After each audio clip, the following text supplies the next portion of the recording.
All right, the secret's out. Minnesota has had a lot of buzz lately. I mean, a lot. We've managed to capture people's attention from Reddit threads and Facebook groups to rankings by US News and World Report, a Twitter thread from President Obama that was retweeted over 10,000 times talking about policy initiatives that happened in the legislature here, and now 2 different rankings by CNBC that relate to the best states for business. Minnesota ranked number 5, and then best states to live and work in 2023, where we ranked number 4. I am Mary Schumann. I'm a realtor here in the Twin Cities, and that means Minneapolis and St. Paul and the whole metro area. And I do make videos to help people figure out if Minnesota is the right place for them. I highlight the neighborhoods and suburbs here so you can see what they look like, give you an idea of what it costs to live there and what they offer.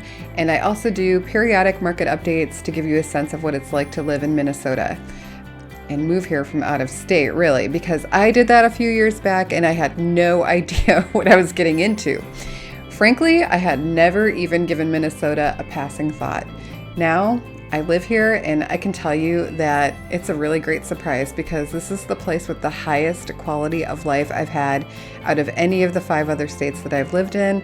And if you're interested in learning more about it, you should subscribe to my channel so you know when I post new content. You might be interested. I also have a relocation guide that you can download that is linked in my description box, and it is free. So what's all the hubbub exactly? I thought everyone was moving out of the Midwest and into southern states. At least that's the media narrative, isn't it? Is it true? Well, yes, people are migrating south, but people are also heading north. And a lot of people are finding out that Minnesota is a great option with a high quality of life. Now that people can work remotely in a lot of cases, they are able to choose where they want to live, and they are choosing Minnesota. Minnesota ranked number 4 out of the top 10 states to live in the United States, and we ranked ahead of Hawaii. So smug. They were hot on our tail. They were number 5. And I know some of you are going to choke a little at that. I know my husband would, because he doesn't really love being cold, so he would probably choose to go down a rank, live in Hawaii.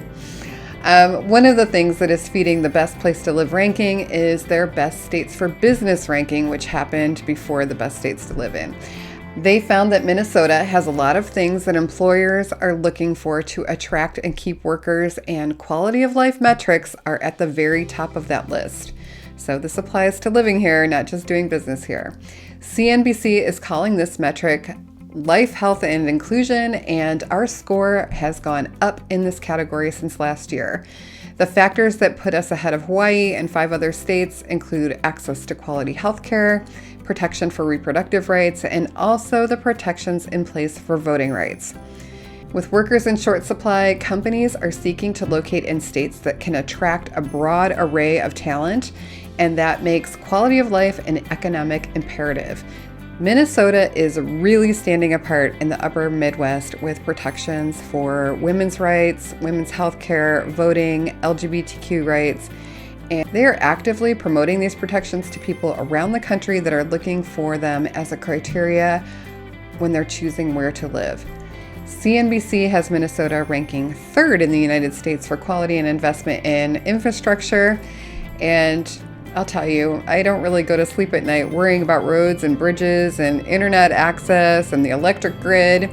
And I'm really happy that I don't have to. Someone else has been planning and taking care of that. And it's one of those things that it's working well. So it's not a burr under my saddle at all. Infrastructure is one of those deeply uninteresting topics for most people that becomes deeply interesting when it isn't great.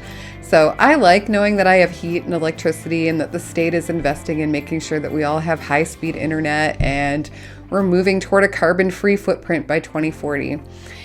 As part of their look at infrastructure, they also considered things like drinking water and wastewater systems, risk of flooding and wildfire, and extreme weather.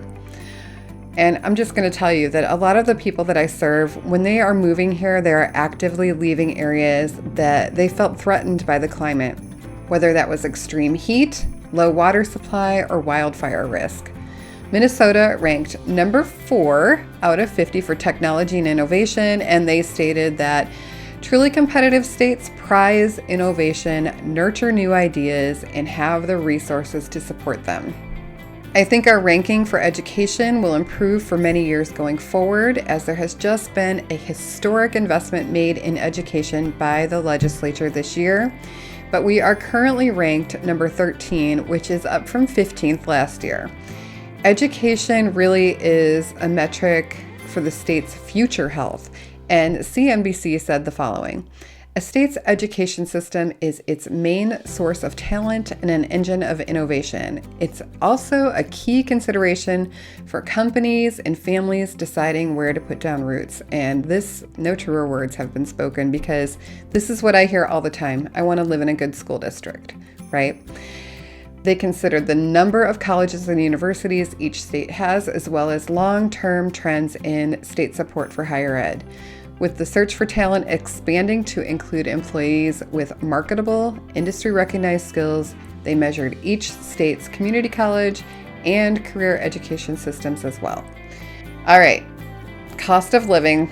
We do not have the lowest cost of living. In fact, we ranked number 17 according to the survey, but this is up from number 26 last year, so that's a pretty good jump. And one of the factors that is weighted into this question is housing. Hello, I'm a realtor. So if I've said it once, I've said it a dozen or more times. We do have a housing shortage here in Minnesota. And because there is more demand than there is supply, the prices here are not what you, wherever you are, may consider a bargain. I think that people may look at Minnesota and think, hey, that's really remote. And yep, it's remote until you're living in it. And then it's not remote at all because it's very local. But being in the upper Midwest does not equal low housing costs. That is, unless you're coming from some of the more expensive areas of the country, maybe on the coast, Chicago, or some of the very highly inflated housing markets in the South. Kind of hesitate to use this analogy because I'm not referring to weather, but real estate prices are high in very remote places like Alaska. Not referring to Alaska's weather. You're not going to get a bargain just because it's not right next to New York City. It's kind of a similar situation here. Home prices are determined by supply and demand, just like everywhere else. I'm going to give you a list of what they stated were the worst states.